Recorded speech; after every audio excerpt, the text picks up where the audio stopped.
What's going on, guys? Back for another episode of Q-Pilled. I know it's been a minute. It's been like 2-3 months. Had a lot going on. Had to get some things situated. First and foremost, my 36.7K Instagram page got hacked. Thought I was getting that back. Don't look like that's going to happen, but it's okay because I got a second one. And if you want to, you can follow me on that one, Q_Pilled. And I had to get a new laptop. My old laptop wasn't working. That was the main thing. I had to get a new laptop. Got a new laptop. I'm all situated now. We good to go. Let's get rolling. Now, since I've been going, of course, the police brutality narratives continue. Anytime there's an interaction between a white police officer and a black civilian, a black perpetrator, in most cases, it's automatically attributable to racism. As many of you know, yesterday, the Derek Chauvin trial ended, in which the jury convicted him on all 3 counts, 2 murder charges and a manslaughter charge. Surprisingly, I'm surprised he got convicted on the 2 murder charges. I kind of expected the manslaughter charge, either that or an acquittal, because I don't think there was proof beyond a reasonable doubt to convict him on the 2 murder charges. But Biden and Maxine Waters had to go and open their mouths, and I'm pretty sure that had a significant impact on the jury's ultimate unanimous decision. However, that case has been laid to rest. There is grounds for a mistrial, so we'll see what becomes of that. Yesterday, what transpired prior to that case is the big story.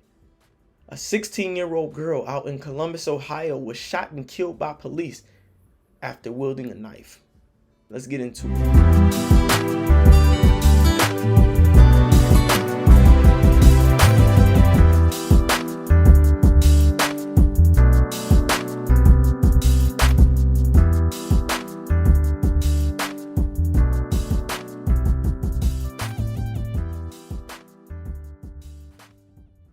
Now, y'all know this drives me insane. This irrationality, this illogicality when it comes to white police officers and black perpetrators.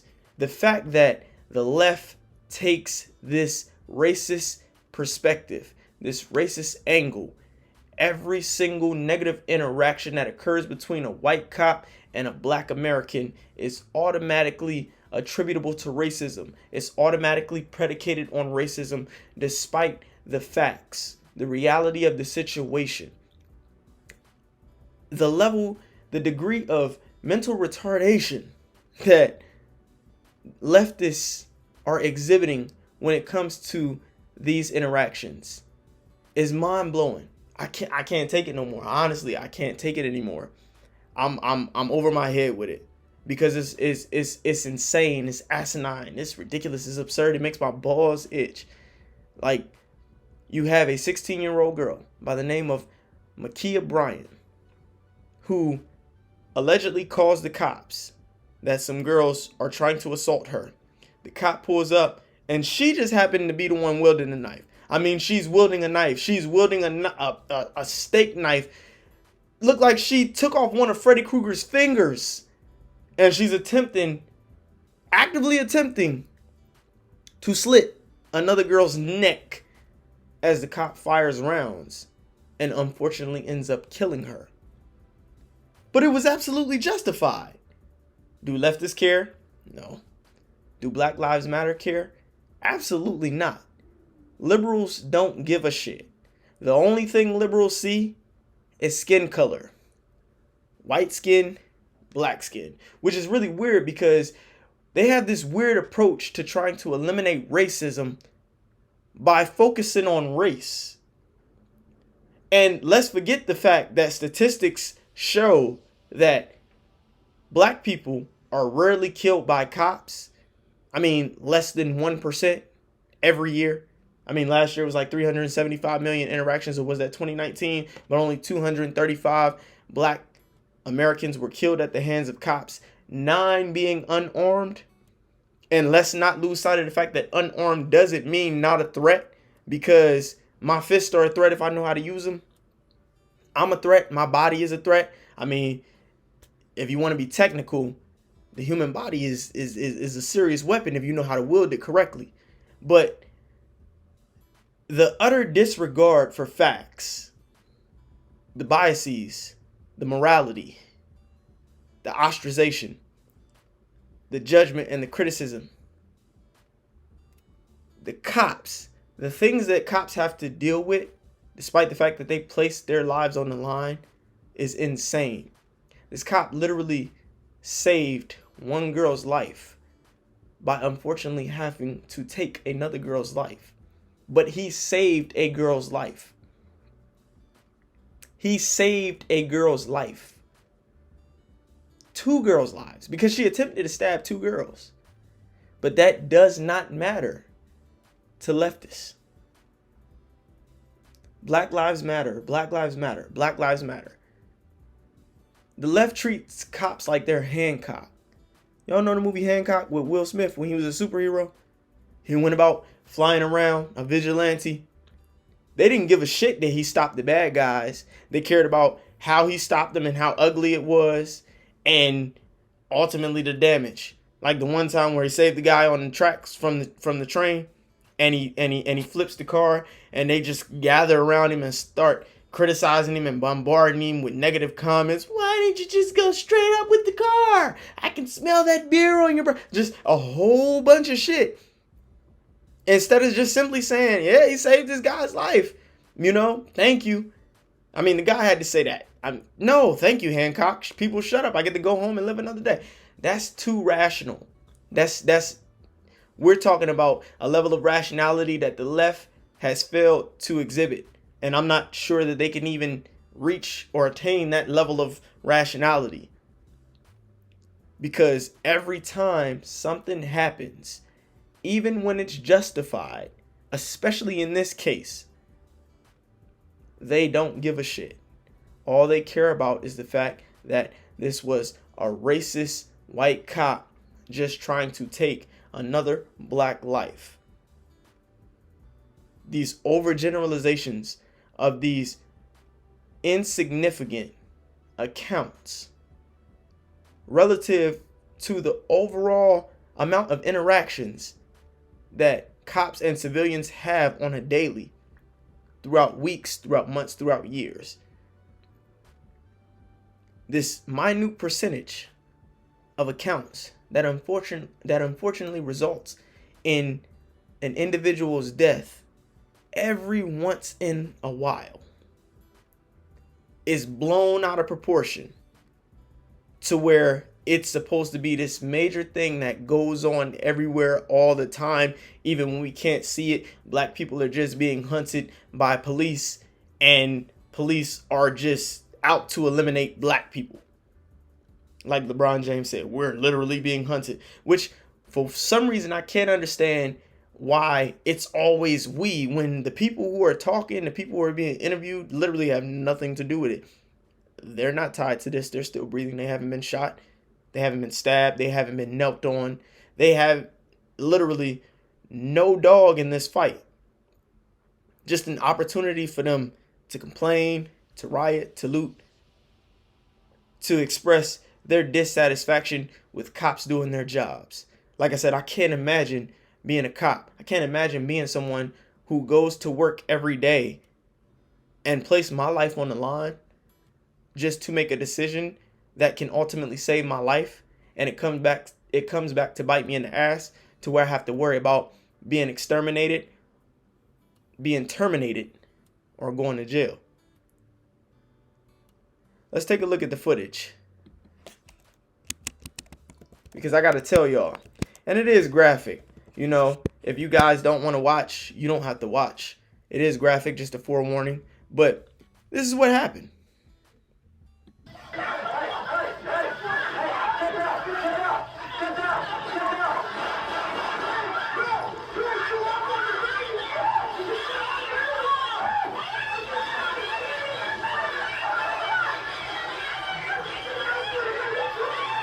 You gonna shoot my baby? You gonna shoot my baby?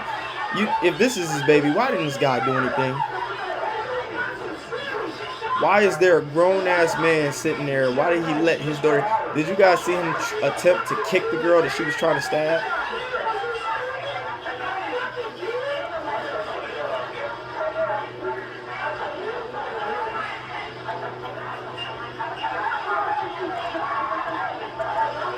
Did you guys see him attempt to kick the girl that he was trying to stab. He just literally attempted to kick the girl, his daughter, I'm guessing that's his daughter, that she was trying to stab. Why did he not break up the fight? Why didn't he take the knife out her hands? He's sitting there. These are adults. This is poor parenting. These are adults standing around watching this little girl attempt to murder other people. But the outrage, what sets it off is the fact that the cop came in and intervened and ended up shooting and killing her while saving a couple lives in the process. Do you guys understand what we're witnessing? America has lost its fucking mind. This is what they're protesting, rioting, and looting over. A cop saving a woman's life. It's unfortunate that he had to kill another human being to save another human being's life. But it had to be done. She was literally in the process of stabbing this girl with one of Freddy Krueger's claws. That knife was big enough to butcher a live bull. But he's in the wrong. He'll be ostracized. He'll be judged. If he hasn't lost his job already, he may lose his job. And they're going to burn down cities because he saved another girl's life. This is where we're at with it. This is insane. You know, when I was younger, I was in 5th grade. I was 10 years old. I had a friend who was in the 6th grade. So he was 11, maybe 12. My friend, he had a classmate. We would all talk trash to each other. We would all laugh and joke. He had a classmate who he would talk trash to. And he talked trash to his classmate one too many times. They're in 6th grade, I'm in 5th grade. We get off the bus and he's laughing with him, he's teasing him, he's joking. That boy came back from his house with 2 large, jagged knives, crying and upset, standing 1.5 feet in front of my friend's face, holding the knives like this. Thankfully, my stepdad, he was a cop at the time. He seen it from his apartment balcony and he ran down to de-escalate the situation. Tried to talk to him, calm him down. But at 11, 12 years old, this kid was so angry that he was ready to stab my friend. And he could have easily just swiped out of anger and hit my friend in the neck. Hit that jugular. I love the jugular vein because that's the quickest way to take somebody out. Hit that jugular vein and my friend would cease to exist. But he wasn't in the act of stabbing him, so my stepdad didn't have to shoot anybody, thankfully. But this cop saved this girl's life. And they're saying it was predicated on racism. Look, as a parent, if you can't de-escalate, if you can't control your children, if you can't de-escalate a situation yourself and you call the cops, how do you expect them to handle it when someone's life is hanging in the balance? It's funny because black people think the cops are so racist. The system is so racist. Yet the first people black people call are the cops. If you fear for your life, handle the situation yourself. Don't call the cops. If you're not prepared for the possibility that a really, really, really bad outcome might be imminent, why risk it? Handle it yourself. Don't get the cops involved. I hate the fact that there was a man actually standing there, and instead of de-escalating the situation and telling his daughter to put the knife down, he's sitting there attempting to what appears to be kick the girl that his daughter, I'm guessing that was his daughter, attempted to stab first. Push her away and kick her away. What type of father is that? Pants sagging off his ass. I'm telling you, man. Let's hear what her mom had to say. Ma'Khia was named after a male prophet in the Bible. She was a very loving, peaceful little girl. She was 16 years old. She was an honor roll student. And Ma'Khia had a motherly nature about her. She promoted peace. And that's something that I want to always be remembered. She had a motherly nature about her. She liked to promote peace. Promote peace in the words of who? Thanos? Promote peace. The Karate Kid? Kung Fu is to create peace, Mom, and not to engage in war.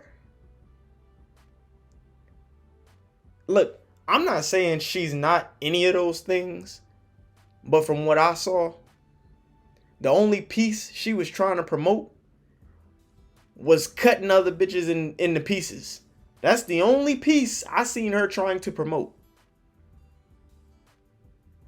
Pieces of other human beings laying around.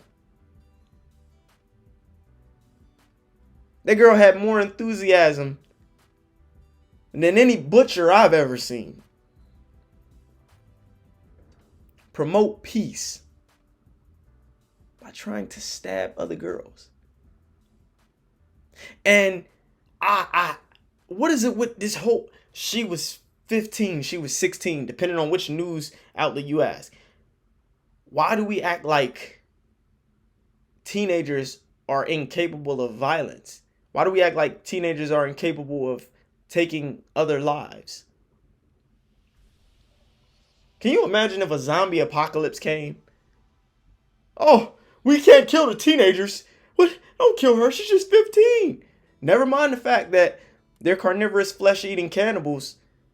Yeah, they're still Homo sapiens. You can't kill her. Inside, she's still human.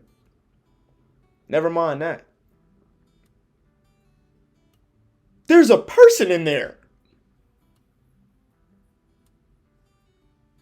I would love to know how people who are actually in these situations, because that's what biases are. Essentially, it's we perceive certain things only based on how we feel about them.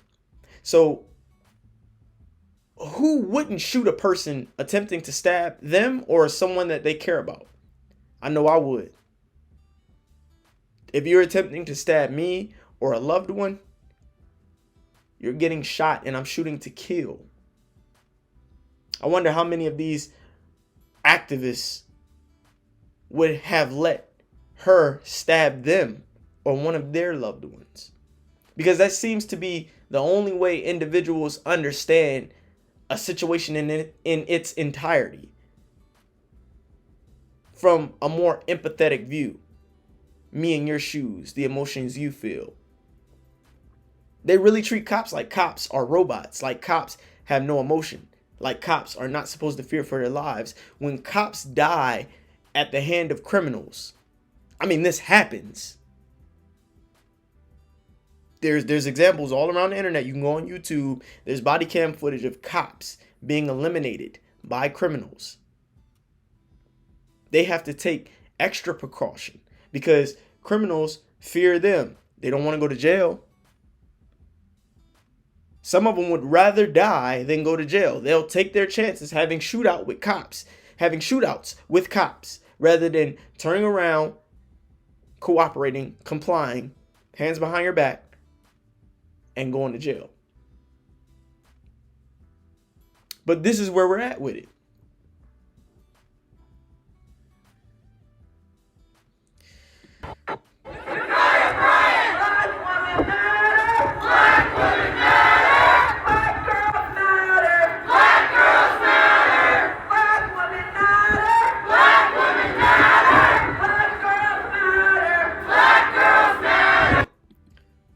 And you know what's interesting? They do all this protesting, all this chanting. This doesn't change anything. It's not going to change anything. It never will. Why? Because for one, they're standing around just chanting black girls and Black Lives Matter, and no one ever said that they didn't. And the fact that a girl dies at the hand of a police officer and is justifiable does not negate the fact that Black Lives Matter or little black girls' lives matter. Because at the end of the day, it doesn't matter what your skin color is. You cannot try to stab people and think that you aren't going to get shot, especially if the cops are present. If they see you trying to stab them or someone else, you can almost guarantee that there's a 100% chance that you're going to get shot. And you don't have to be a rocket scientist to know that.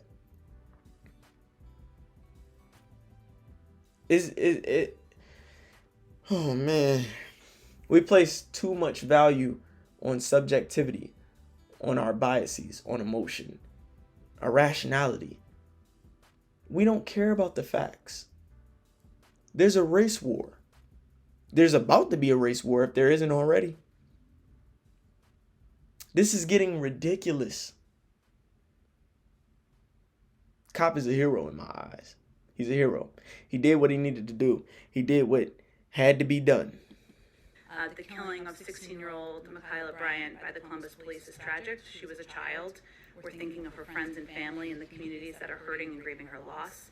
We know that police violence disproportionately impacts Black and Latino people in communities, and that Black women and girls, like Black Oh men my and boys, gosh. experience higher rates That's of because violence. We also know Black that and there are Latino particular communities vulnerabilities commit children more in foster violent care, crime. like Ma'Khia That's why it face. seems And like her it death came, as we disproportionately noted, affects just as us. America was hopeful of a step forward after the traumatic and exhausting trial of Derek Chauvin and the verdict that was reached. So our focus is on working to address systemic racism and implicit bias head-on, and of course to passing laws and legislation that will put much-needed reforms into place at police departments around the country. Has the president been briefed on it? Yes. Addressing systemic racism. This wasn't an act of racism. Implicit bias is a shitty ass concept. And as someone who's been studying psychology for almost a decade, the construct implicit bias, the SAS, is under scrutiny. Because the very concept of implicit bias is hard to validate. That's why it's being scrutinized right now in the psychological community. This has nothing to do with implicit bias. This has nothing to do with systemic racism, whatever that is. Because last time I checked, Black Americans can do whatever they want, whenever they feel like it in America. As long as they aren't breaking the law, they can go wherever they please. They can do whatever they want. They have the same access to opportunity and privileges as any other race in America. These rare instances are overgeneralized, blown out of proportion, and race baiters take these accounts and run with them. Because it's all about votes. It's all about the left versus the right. The polarization of America. This is where we are. And only smart individuals can see that. You have to take a step back. Try to be objective. Assess the facts of the situation. Human nature is not always pretty.